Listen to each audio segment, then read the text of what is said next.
in case people don't know us. Most of you I know from many years ago. Some of you have not met for many years. Some of you are meeting for the first time. So welcome to IUCAA on behalf of the IUCAA family, on behalf of the organizers. So we are here for the workshop on aspects of Rampian cosmology, or Paddy at 60. And he's sitting right in the center. We have a very interesting set of talks lined up and other sessions as well. But before we get along, I have a few announcements. So let's do the mundane things first, and then we do something more interesting. So one announcement in the beginning is that we will be, as you see, video recording all the sessions by default. This is mainly for internal use. There are many people who were not able to make it because there is the ASI meeting, which has unfortunately clashed with ours. So we will be putting these on the IUCAA intranet, and this will be available to IUCAA users. If you have any problems with videographing, just let us know and we will not videograph you. So that's that. The secretariat has been set up in seminar room A1. The timings may be slightly different from what you have in your sheet. They're basically an extended version of what you have in your sheet. So the timings are 8:30 to 9:30 in the mornings and 3:30 to 4:30 in the afternoons on all the days of the workshop, all 3 days. Okay, now I have been requested by the secretariat that people who have requested help regarding their departure. So some of you have not yet finalized your departure dates, so please do that by this afternoon, because the bookings may take about a day or so to be processed. So they have requested, please go to the secretariat this afternoon and confirm your departure schedule. And also, in case you have to settle any accounts with IUCAA for taxi services and so on, please do that at that time as well. There is wireless available. There is a slight issue with the SSID, you probably have noticed. So the SSID is WACG, and then the passphrase is WAGC. So whatever is in your sheet for the passphrase is correct. Okay, so you can use that. And there is only one SSID which looks like this. Okay. The schedule, we printed out the schedule, but there have been changes since then. So the printed version in your registration material is slightly outdated. We will keep updating the schedule as printouts on all the boards throughout the campus. And also we will update the web page regularly. So please keep checking the schedule outside or on the web page. Right, so then people who are attending the banquet. So first of all, some of you have not paid, so we request you to please pay. We've extended the time, so if you miss this morning slot, you can go to the secretariat directly this afternoon. Please try to do it by this afternoon because we have to go and pay the hotel. And we will also be issuing receipts for your banquet payments. These are not yet ready, but they will be soon. So by this afternoon, we should be able to give you receipts as well. Also, in case some of you need participation certificates to get reimbursed from your host institutes, please let us know. You can just send me or Tirth an email, and we'll prepare a participation certificate for you. Okay, so that's it for the practical things.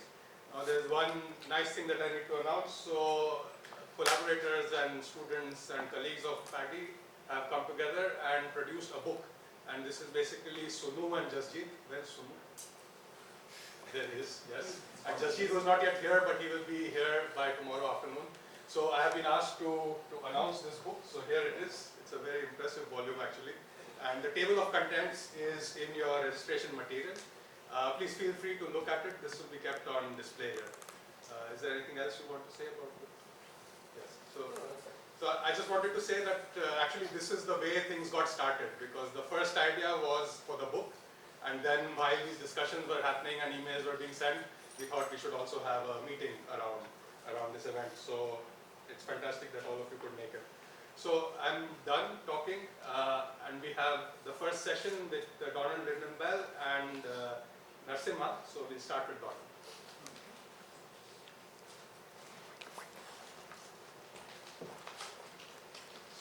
Well, Paddy, I know that you don't yet use spectacles. Oh, thank you. But you will need them shortly.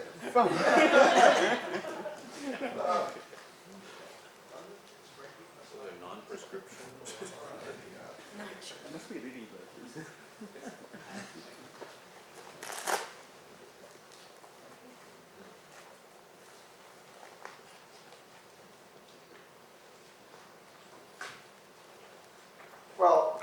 Paddy will know this picture because he saw it for himself from the car and said, "What's that?" Anyway, I thought that was an introduction that would please him. So let's see what this is going to be about. Now I'm confused. What happens? There we are. Global conservation laws in physics, as I know it, always arise from local conservation laws. In each small region of space-time, you have something that is conserved, and as a result, you can say it globally, because you just add it up over a large region. And in general relativity, you have the opposite situation, that you have a global conservation law in an asymptotically flat space-time, but the claim is there is no local conservation law. That is, there's no law that can be added up that will give you the global conservation law. I don't believe this is possible. So, in a world in which physical influences travel no faster than light, it's very difficult to imagine how you can organize, or physics can organize, a global conservation law without a local conservation law. So I think there probably is a local conservation law, and we haven't understood how to say it. So that's my attitude.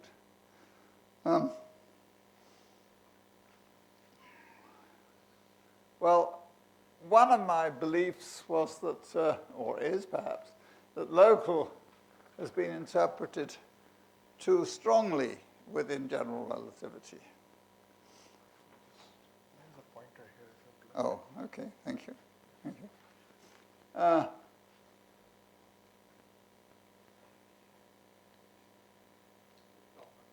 Top one, yes. Local has been interpreted as determinable from the G mu nu locally. There are tensors that you can make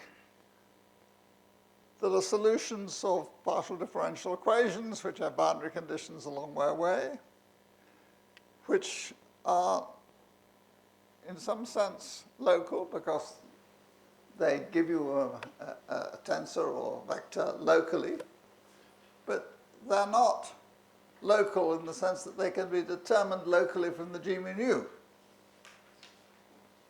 because they're globally determined from the G mu nu. So it's not clear to me that those should be not allowed in determining what is local. They are, in a sense, both local and global. So perhaps that's a problem. I'll try and define, in very special cases, the gravitational field's energy density for static systems. And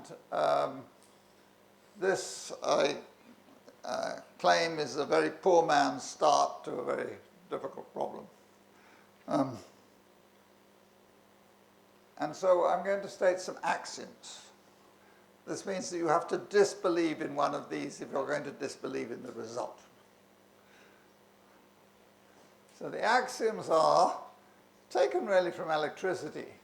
If you have an electrical field,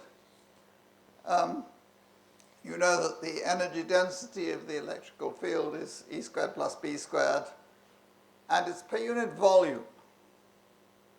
So if you have a surface distribution of electricity or electrical charge, the surface distribution itself has no energy. It is all in the field that is outside the surface distribution. So the energy is actually in the volume, not in the surface. So I'm going to assume that that is also true of the gravitational field's energy density, that there is no gravitational field energy density in a surface. I'm also going to assume that the material energy in any statical situation is just the energy density times c squared integrated over the volume. And then these other ones are fairly obvious. There is no energy in a static, flat region of space, and the total energy can be determined at infinity. All these are, I think, reasonable axioms. If you want to object to these axioms, you may do so at the end of the talk, but not yet.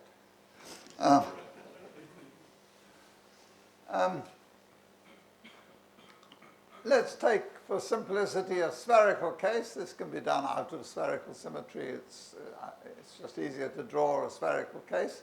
And this is the potential drawn downwards, that is the coefficient of dt squared. And it has some material making some potential that looks like this. And then I'm going to cut it along some level here. I'm going to cut the metric on an equipotential and replace the inside by flat space. And you can show from a theorem of Lechnerovitz that you can always do that, and you'll generate on this cut, the cut is of course a spherical surface, you'll generate on that spherical surface a discontinuity, and from that discontinuity you can read out the energy density and the stress on that cut. Now, when you've done that, you're replacing, as it were, the outside you've left exactly the same as it always was, so the total mass at infinity is not changed. But what you've done is you've replaced everything that was in there by something along the cut, because now you've now got a new surface which looks like that, and a new space-time that looks like that.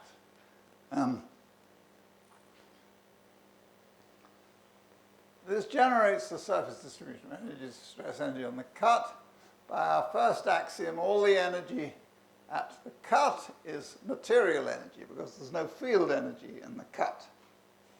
And that we can calculate, because we know that it's just the rho c squared d volume, or rho surface energy d surface. And so we can calculate the material energy on the cut, and the material energy, the total energy in the cut space, is the same as in the original space, since nothing has changed at infinity. So the energy in the cut, which is all material energy, is equal to the material energy plus the field energy that was initially below the cut. Is that clear? Perhaps I'll go back to, how do I go back to, like this? What we're saying is that the energy in the cut, which is all material energy, is equal to the material energy and the field energy that was in this bit.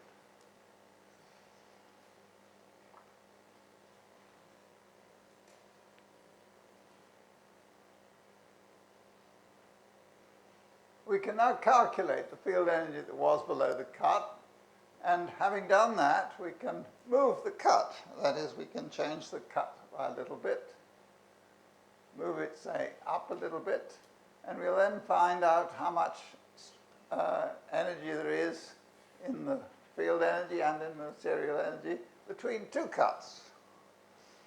So in this way we can end up, in the case of spherical symmetry, we can end up with a formula for the amount of field energy, because we know the material energy, we know how to calculate material energy, we know it, and we can subtract from that, from the total energy, we can subtract the field energy, we can subtract the material energy and end up with the field energy. So applying this to this metric, we find the total energy inside R equals A is given by this formula. And then kappa is just the normal thing. And that implies that the field energy density is given by this formula, which is interesting. And the reason I say it's interesting is that in creating this formula, you have derivatives of lambda coming in, but in the final formula you don't have any derivatives, they all cancel out. And it only depends on this lambda, It does not depend on psi at all. And this means that, at least in this case of spherical symmetry, and generalizing this a bit, I think it is generally true of statics, that you don't find that the potential comes into the energy density. It is just the value of the coefficient of dr squared in this case, or the spatial metric more generally. It's just the spatial metric that determines the field energy density. Now, Assume that the metric is a solution to Einstein's equation? sorry? Is it assumed that the metric is a solution to Einstein's equation? Yes. Okay, then there is a connection between lambda and psi. No. Then you have to figure There's a connection between the two and the distribution of matter and stress. That's correct. So I can change that. And one of the interesting things from this formula is that, as you probably know, in spherical symmetry, e to the 2 lambda is 1 over 1 minus 2m over r. And you can choose two different spherical distributions, one of which is on spheres, but each sphere is supported by pressure just on the sphere.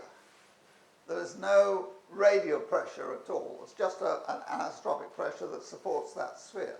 And so you can have two different systems with exactly the same m of r, exactly the same lambda, which have different psi's. As a result of that, you can see that the field energy density will be exactly the same for both those systems, but they will have different potentials. So the potential does not contain the information that is necessary to define the field energy density. Because they can have two different ones of these with the same energy density of the field.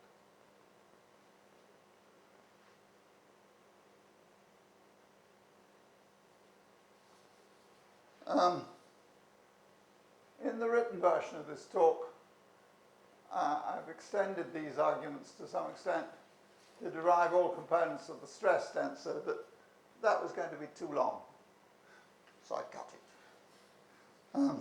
Basically, what you do is you say that the 3 divergence of the 3 tensor, the 3 by 3 tensor, that T mu nu, the 3 divergence of that is what you would call the divergence of the material stress. And the divergence of the material stress must be the non-material stress, which is therefore, in this case, the gravitational stress that holds things up. And from that, you can, in spherical symmetry, actually get all components of the stress tensor of gravity for that very particular case. I say all these things because I'm a beggar. You must realize I don't know how to do things properly, so I'm a beggar. And I'm just taking a very special case. Now, if you take a Schwarzschild metric and ask how much energy density there is in the field greater than A, or greater than R in this case, you get this formula for it. This is just adding up that formula for that I gave you before for the field energy density. Now consider a massive spherical shell made of particles, all having the same value of angular momentum per unit mass, or constant d'air, as they call it in France, with all possible orientations, so it's still spherically symmetrical.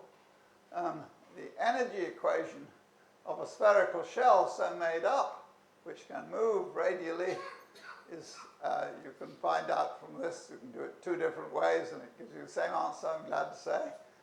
You get this formula for it, which is, this is the total rest mass in the particles of the shell, This is their angular momentum, and this is the radial velocity of the particles in the shell. And here is the formula for the, what you guess is probably the gravitational potential energy, and this is the equation of motion. And you'll see that the little m, which is the Schwarzschild mass, as it were, is on the right-hand side here. And you would like to incorporate this as kinetic plus rest energy in this thing, and gravitational energy in this thing, and equal to the total energy in this thing.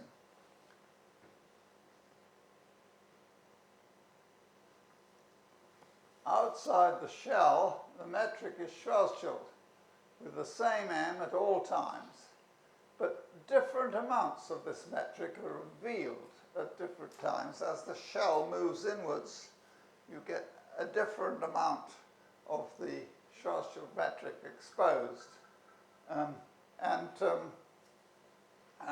My guess was that the gravitational energy should be in that external metric, and it should be equal to the formula that I got previously for the integrated energy density of the field outside.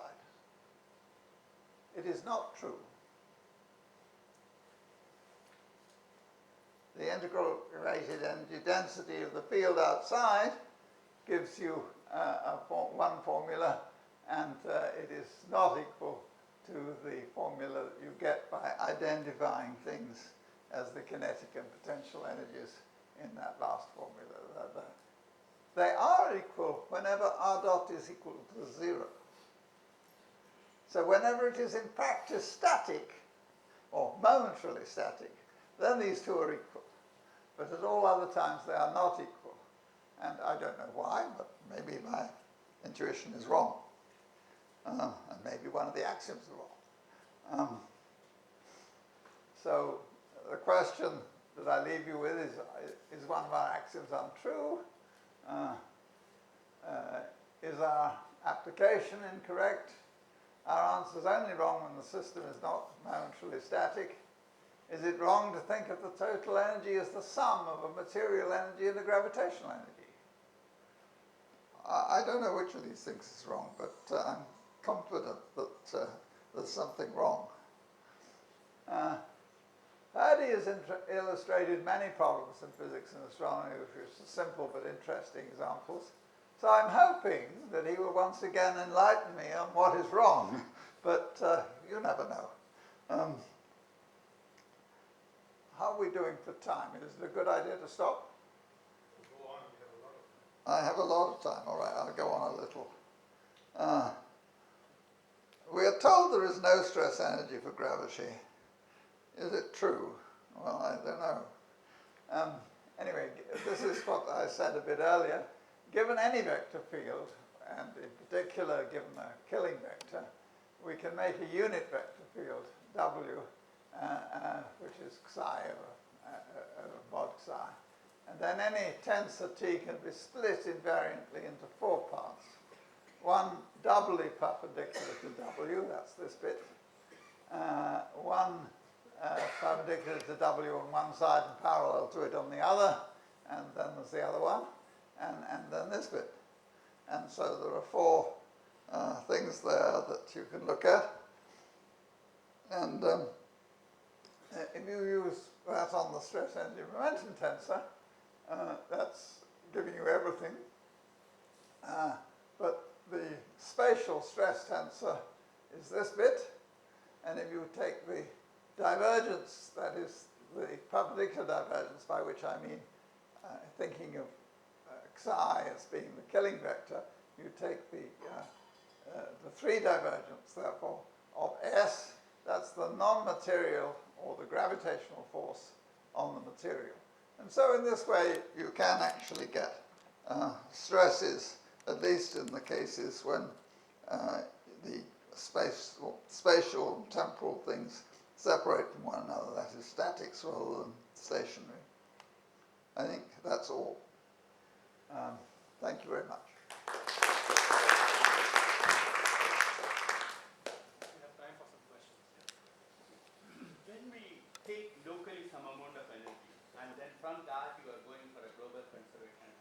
there is a tacit assumption that if I take some amount of energy here and some amount of energy here and add them up, that is the total energy.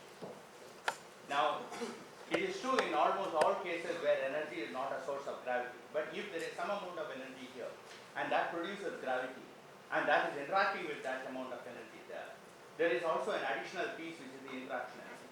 To a great extent, you can take that into account by your trick of cutting the potential and replacing it by a material.